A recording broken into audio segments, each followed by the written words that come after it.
Very simple. 5 intervals, 500-meter row, 1 minute rest. Do that 5 times. And that's it. I think that's all I needed today. Just something to move, a little bit of cardio, 2,500 meters total, you know, at a moderate-ish pace. I feel good.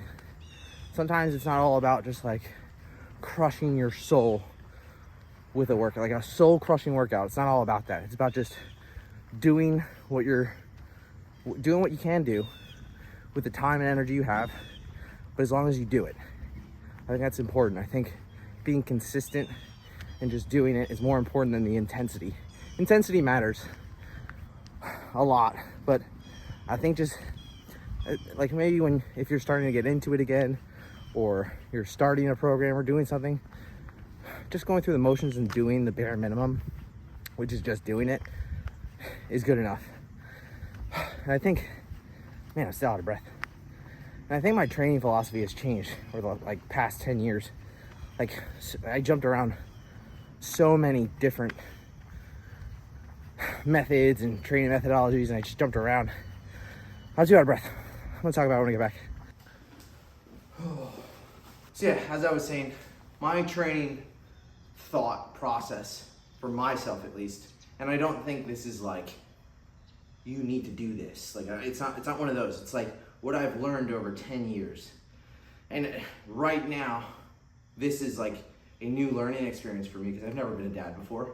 I never had to like be accountable, like this accountable before for myself, especially on the days like today, like I don't really want to do anything. And for me, what I've learned is now at this point, I need to focus on training or getting something in almost every day. Now, intensity factors are gonna vary between day to day, right? Like last week I did a workout with a bunch of sit-ups, GHG sit-ups, pull-ups, and a lot of rowing. And man, I'm still sore from that workout. So that was a very intense day. And I don't have those types of days often. So if I can keep my intensity like at 1 to 2 days at a high intensity and the rest of the days at a very low intensity where it's like kind of, I can do it without having to like really mentally like prepare. Like today, I didn't really have to mentally prepare for this. I just had to do it. Yesterday, I just squatted. Didn't really have to mentally prepare for that. Maybe a little bit. And I would maybe consider, lifting heavy is a little bit more intense. So there's my intense day, right? But today was very low intensity in a sense of, man, I gotta get my words right. It's not that the intensity was low. It's that the amount of strain or stress that it puts on my body is low, right? So like the intensity was pretty high because the intervals tend to be a little bit faster because you have a rest. But like the amount of strain that 2,500 meters does to my body isn't a lot. It's just not, because I'm conditioned enough. I've been conditioned enough to handle this level of volume. Like sure, I'm kind of out of shape for where I'm at or where I have been before, but I'm conditioned to handle this. Like I know where my limits are as far as like my conditioning and as well as like the amount of volume I can handle. And this is a very moderate, low amount of volume that doesn't really take away from my overall well-being, like, right? Because when you work out, you're setting your stress marker, like you're stressing your body out essentially. And your body can only tolerate so much stress to the point where it needs to like relax. And that's why rest days are very important. But for me, usually I always recommend to everyone, my past clients and even present day, rest at least 2 times a week. Only work out 5. Like that's your maximum. I think that is a tolerable amount of exercise that your body can handle, especially if you're starting out, because your intensity is going to vary. It's going to increase as you get better and more in shape and stuff like that. But like starting out, 5 days a week, right? Even if you get really good at exercise and start getting in shape, still stick to 5 days a week. My recommendation is always 3 days on, 1 day off, right? 3 days in a row. By the 4th day, your body's kind of like, let's chill out. You could work out, but it's probably not best, right? Even like doing a Monday through Friday and rest of the weekends, I don't even recommend that, because like, man, you're really gonna be like running on fumes by the 4th and 5th day. Especially so if you're really trying to get your diet in check. Like if you don't have a proper diet, you're fueling yourself, like you're not gonna be able to kind of like gamify like your training sessions. Like I know I can work out almost every day of the week because my intensity levels are low. Like this, one day I might just hop on the bike for 40 minutes, like a little zone 2 cardio in the morning. I wouldn't even call that a workout day for me, right? That's more of like an active rest day. And it has nothing to do with weight loss, has nothing to do with getting back into shape. It has everything to do with just staying healthy.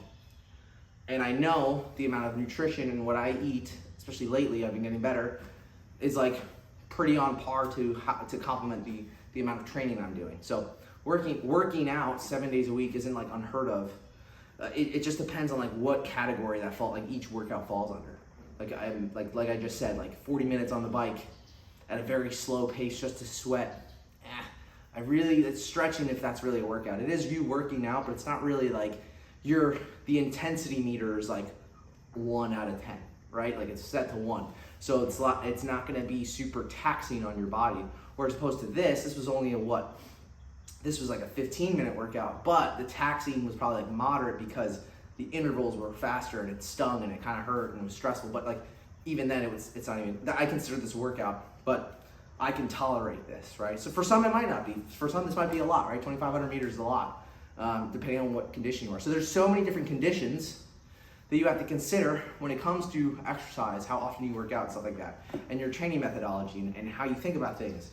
Like I have over 10 years of experience with working out, and I know exactly where I started, and I know exactly where I am today. And I think it's important to acknowledge the season of life that you're in, as well as what your goals are. And my goal is just to stay in shape, stay healthy. And I've said in my past videos, it's hard to not compare yourself to others or your past self because you want to be there again, but at the same time, chill out, right? If I could just stay healthy, still lift the moderate weight that I want to lift, run the amount I can run, like nothing hurts except for my neck today, but that's nothing. If I can just maintain this level of fitness for the rest of my life, I'm gonna be so freaking happy, right? And I think I will be because it's not hard. This is I'm creating minimums for myself to hit and accomplish. So yeah, that's where I'm at. That's my like training methodology and how I think about things. I probably went off a little bit not off the rails, but like off on a tangent where sometimes I do that where I just kind of start talking and I'm just like, I derail myself, a little ADD that happens there. But yeah, as far as training, don't overcomplicate it. If you need a program, follow a program, and then just set the minimum requirements for you to just be able to achieve that. So if you're just starting to work out, if you're just starting to get back into the gym, just start going 5 days a week. Just start going just set some time aside for yourself and just go for an hour. Don't worry about what to do. You kind of have an idea of what you like and then start getting into it. Then you start doing your research.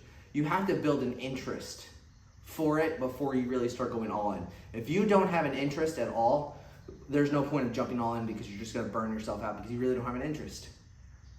It's simple. If you're really interested in fitness or you start building an interest, then you start looking things up. You can't just look into something if you don't have an interest in it because you just don't even know where to start. And because you care too much about, if you have an interest, you don't care where to start. You just start, right? So that's my recommendation. Again, go off on a tangent. That's it for today's video. A little bit, again, trying to change like the vlog style. I don't know, what are you guys into? Drop in the comments, let me know like what kind of style. I kind of don't like a day in the life because it's like a lot of like preparation for that. Every day is the same for me. So that's kind of boring. So yeah, just incorporating a little bit of training, hobbies, and life stuff. So that's it, guys. I'll see you on the next one. Peace.